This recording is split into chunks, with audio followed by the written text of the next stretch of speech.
professional career, they have questions about whether they'll do well or not. Employment also happens to be a key area that, and I feel across the world right now, the youth is kind of rippling through that, a phase where there are questions about where they will land professionally from an employment perspective.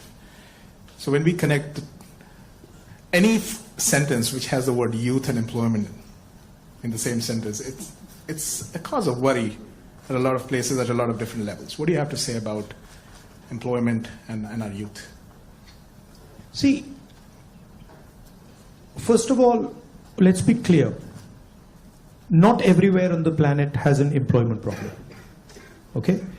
The West has an employment problem. India has an employment problem. But there are many countries in the world that don't really have an employment problem. China certainly doesn't have an employment problem. Vietnam doesn't have an employment problem. So there are places on the planet that are not struggling with unemployment. There's a reason. If you look at the United States in the 1940s, 50s, and 60s, they were the center of global production. Anything that was made, cars, washing machines, TVs, all made in the United States. Production moved from the United States. It went to Korea, it went to Japan, eventually it went to China. And if you look today, China is dominating global production.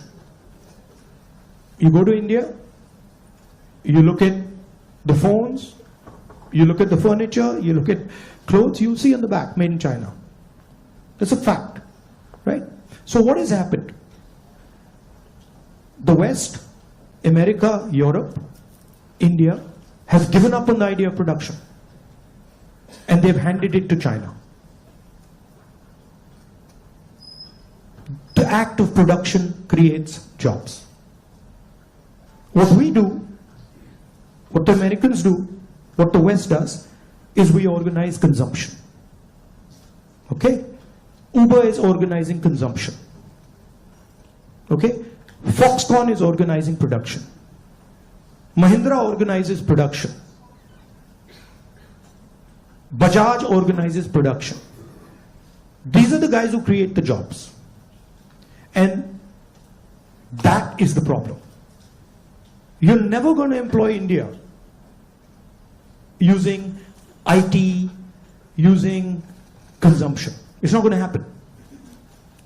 So India has to think about the act of production and organizing production.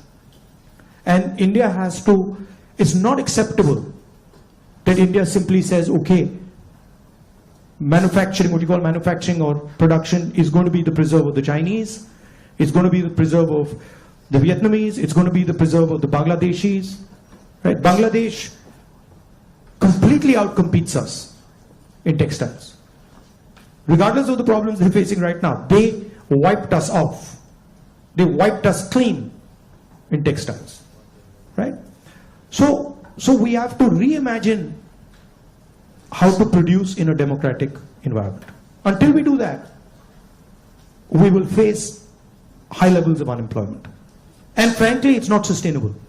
So you're going to see that if we carry on down this path of forgetting about manufacturing, you're going to see massive social problems coming in India and in the United States and in Europe, right?